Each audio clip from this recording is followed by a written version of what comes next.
Assalamualaikum warahmatullahi wabarakatuh dan salam sejahtera.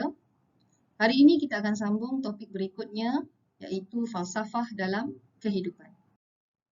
Berikut adalah hasil pembelajaran yang akan kita perolehi. Yang pertama, para pelajar akan jelas mengenai pengertian umum falsafah. Kemudian yang kedua, para pelajar boleh menghuraikan apa itu pendekatan falsafah yang digunakan, aliran ilmu falsafah dan juga kategori ilmu falsafah. Dan yang ketiga, para pelajar boleh menganalisis perkembangan falsafah Islam. Baik, ini di pengertian umum falsafah. Dari sudut bahasa, kita telah mengetahui falsafah ini adalah mencintai kebijaksanaan, mencintai ilmu pengetahuan dan juga mencintai kebenaran. Jadi, falsafah boleh didefinisikan sebagai satu usaha ke arah mencintai, mencari, mengkaji dan menanggapi sesuatu perkara dengan menggunakan akal fikiran dan kebijaksanaannya untuk mendapatkan kebenaran dan juga keyakinan yang hakiki. Berikut adalah pendekatan falsafah yang digunakan oleh ahli falsafah. Ada 3. Yang pertama adalah falsafah etika dan kehidupan. Yang kedua adalah falsafah alam tabi'i. Dan yang ketiga adalah falsafah intelektual. Dan kita juga akan membincangkan apakah dia titik pertemuan dalam pendekatan falsafah. Baik, yang pertama, falsafah etika dan kehidupan.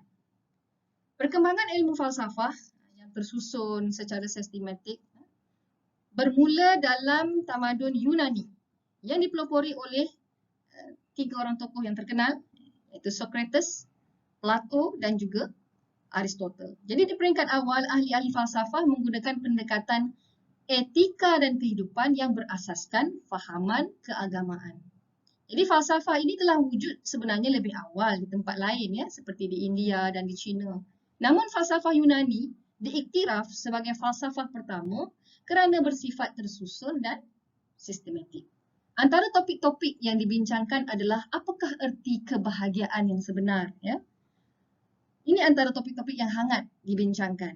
Jadi menurut Socrates, pada ketika itu beliau mengatakan kebahagiaan itu adalah dengan mencapai kehidupan yang baik. Dan orang yang berilmu akan melakukan perkara kebaikan. Itu pandangan beliau. Plato pula mengatakan bahawa kebahagiaan ialah keadilan. Dan Aristotle mengatakan bahawa kebahagiaan dia berkait rapat dengan tingkah laku seseorang yang baik. Jadi, kalau kita lihat tamadun Cina, tamadun Cina yang menekankan ajaran Confucius, iaitu tata tertib moral yang mesti dipatuhi, yang mengandungi nilai kemanusiaan dan mementingkan akhlak yang mulia. Contohnya ajaran Buddha, yang diasaskan oleh Siddhartha Gautama Buddha, yang mana berada di India kemudian disebarkan ke China, yang menekankan bahawa penderitaan ia berpunca daripada hawa nafsu. Dan hawa nafsu boleh dihindarkan dengan mengikuti jalan 8 lapis mulia. Apa dia? Iaitu pemahaman dan pemikiran yang betul, pengucapan dan tindakan yang betul, cara hidup dan usaha yang betul, serta pertimbangan dan tumpuan yang betul. Justru, perbincangan ahli falsafah tertumpu pada isu etika yang berasaskan fahaman keagamaan. Seterusnya, ialah falsafah alam tabi'i. Ini pendekatan yang digunakan oleh ahli falsafah. Maksudnya mereka beralih fokus kepada pemikiran tentang manusia kepada alam tabi'i, iaitu hakikat kewujudan alam yang menumpukan perkara metafizik. Baik, mereka mengkaji apakah bentuk realiti yang sebenar yang bukan bersifat material. Jadi ahli-ahli falsafah telah berusaha berfikir menggunakan akal yang bijaksana dan cuba memahami rahsia-rahsia kewujudan alam sekaligus mencari siapakah pencipta alam ini dan bagaimanakah hubungan antara alam dan penciptanya. Justru idea-idea asas tentang ketuhanan yang diwarisi oleh Socrates, Plato dan Aristotle ini telah menjadi sumber kepada asas, kita panggil konsep ketuhanan. Yang mana kalau kita tengok dalam agama Islam banyak ayat-ayat Al-Quran yang menerangkan tentang siapakah itu Allah. Dan kita lihat juga bagaimana disebut bahawa dalam ayat-ayat Al-Quran banyak juga perkara-perkara yang gaib diceritakan dalam Al-Quran yang menggambarkan hakikat alam yang sebenar ya, seperti wujudnya alam malaikat, alam jin, alam roh, wujudnya iblis. Walaupun kita tidak dapat melihat dengan mata kasar, tetapi hakikatnya perkara itu adalah wujud. Baik, sebenarnya kalau kita lihat, ada di kalangan golongan yang segelintir daripada manusia yang dikenali sebagai ateis. Mereka ini meragui dan dia tidak percaya tentang kewujudan Tuhan. Maka dari sudut pendekatan falsafah alam tabi'i ini, ahli falsafah cuba mengemukakan bahawa hakikat kewujudan alam ini dia tidak semestinya yang dapat kita lihat secara mata kasar. Tetapi sebenarnya terdapat alam-alam lain yang walaupun tidak dapat dilihat oleh mata kasar tetapi ia wujud. Dan ini dikenali juga dengan elemen metafizik. Dan Tuhan, Tuhan itu tak nampak. Tetapi kalau kita lihat sebenarnya Tuhan ini wujud. Tuhan ini wujud dan akal boleh menilai perkara tersebut berdasarkan bukti-bukti yang sahih. Baik. Kemudian seterusnya ialah falsafah intelektual. Ya. Kalau kita lihat tamadun Islam pada zaman pemerintahan Bani Abbasiyah di Baghdad, kemudian pemerintahan Islam di Andalus, Spanyol menunjukkan kegemilangan intelektual dalam pelbagai bidang ilmu pengetahuan seperti sains, geografi, matematik, astronomi, pelayaran dan sebagainya. Dan kita lihat kemuncak perkembangan tradisi keilmuan berlaku pada zaman Khalifah Harun ar-Rasyid dan juga Khalifah Ma'mun.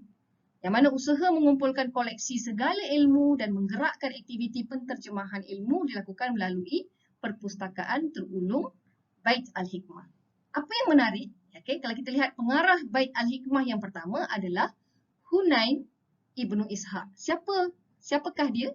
Dia adalah seorang Christian Nestorian yang pakar dalam bidang penterjemahan dan menguasai pelbagai ilmu pengetahuan dalam bahasa Yunani, bahasa Suryani dan juga bahasa Arab.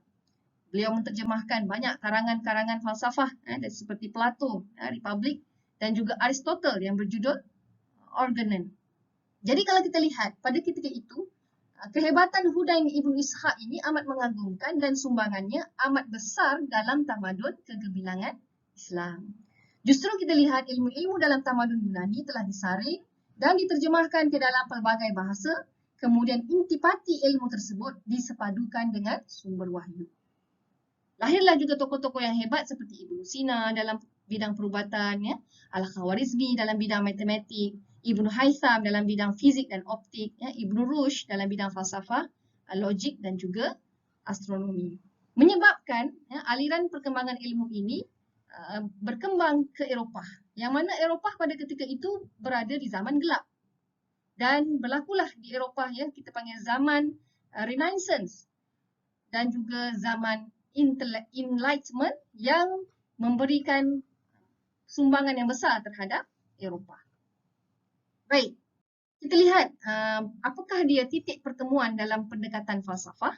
Yang pertama ialah kalau kita lihat antaranya ia menuntut manusia agar berfikir, menuntut manusia agar berfikir untuk mencari jalan penyelesaian yang terbaik terhadap masalah yang berlaku dalam kehidupan berdasarkan hujah-hujah rasional akal yang logik.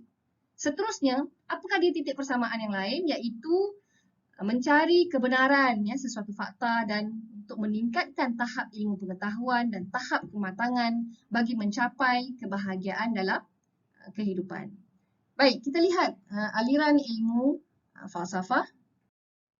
Terdapat 3 aliran ilmu falsafah iaitu falsafah teoretikal, kemudian falsafah praktikal dan juga falsafah baru.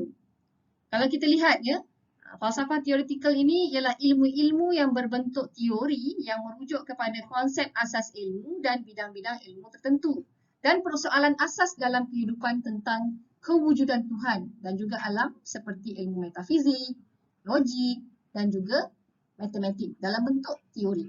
Kemudian falsafah praktikal pula ialah ilmu-ilmu yang boleh diaplikasikan dalam kehidupan harian kita yang mana menggunakan disiplin ilmu tertentu seperti falsafah politik yang melaksanakan demokrasi dalam Dewan Parlimen dan konsep keadilan dalam pentadbiran negara, kita panggil good governance. Seterusnya falsafah ekonomi, termasuklah teori-teori kewangan dan perbankan Islam. Jadi hasil pemikiran teori keadilan ekonomi ini menjadi dasar kerajaan dalam pembahagian kekayaan negara. Itu antara praktikal ya, praktikal dari sudut falsafah. Kemudian yang ketiga ialah falsafah baru. Falsafah baru ialah berlaku pada masa kini iaitu zaman globalisasi dunia tanpa sepadan yang menumpukan falsafah teknologi seperti revolusi perindustrian, robotik, artificial intelligence, ya, kemajuan peralatan persenjataan dan perisikan seperti nuklear dan drone. Jadi perkembangan falsafah teknologi memberi kesan positif dan negatif terhadap kehidupan kita. Melalui kemudahan teknologi, segala urusan berlaku dengan lebih cepat, ya, mudah dan efektif. Tetapi kadang-kala ia menyebabkan pengurangan terhadap sumber manusia kerana sebahagian kerja boleh digantikan dengan robot.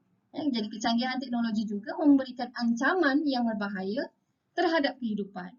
Antaranya berlaku kesan radiasi dan menimbulkan pencemaran terhadap alam sekitar. Justru wujud falsafah alam sekitar akibat kepesatan teknologi kerana berlaku kerosakan alam disebabkan tindakan manusia yang mengejar kemajuan dan keuntungan tanpa memikirkan kelestarian alam. Jadi dunia hari ini mengalami ecological crisis, berdepan dengan masalah pemanasan global, penebangan hutan, pencemaran udara dan air akibat pembuangan toksik dan bahan sisa beracun, dan penipisan lapisan ozon, masalah pelupusan sampah dan sebagainya. Jadi sewajarnya manusia perlu memelihara kelestarian alam dan juga mengekalkan kehijauan dan memelihara hutan lindung agar kitaran berlaku secara normal seperti pembekalan udara oksigen yang cukup dan membekalkan tadahan air yang bersih.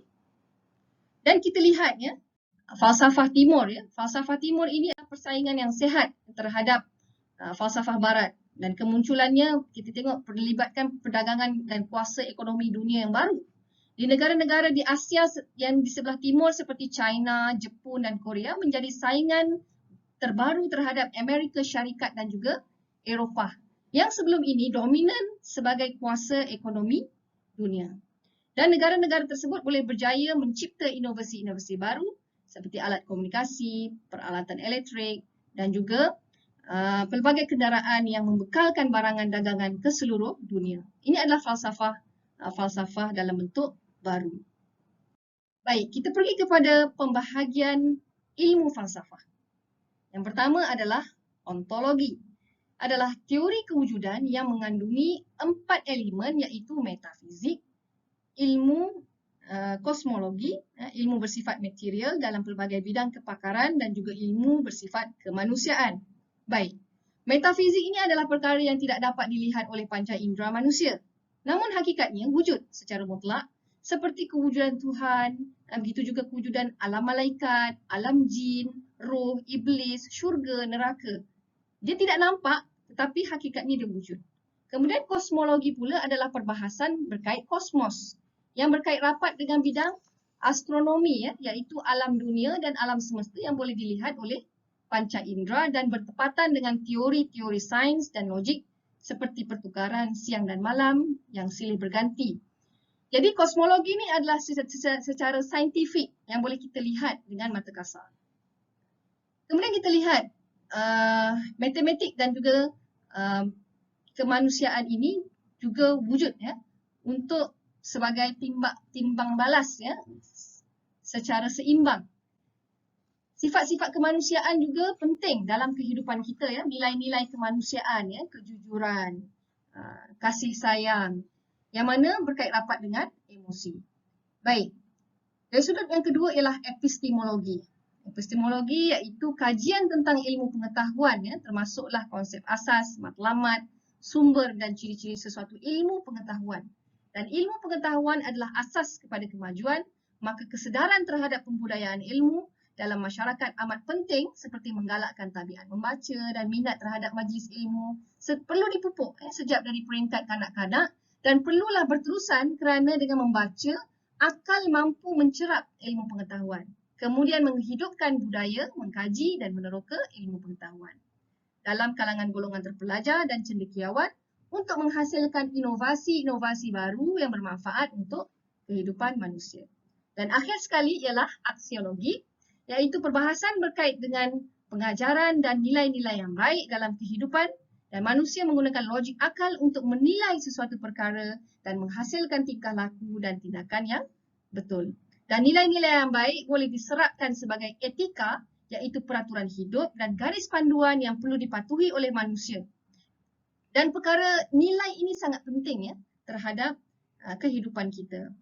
Baik, saya rasa sekadar itu sahaja berkaitan dengan kategori ilmu falsafah dan akan terus selepas ini adalah slot berikutnya berkaitan dengan falsafah Islam. Terima kasih.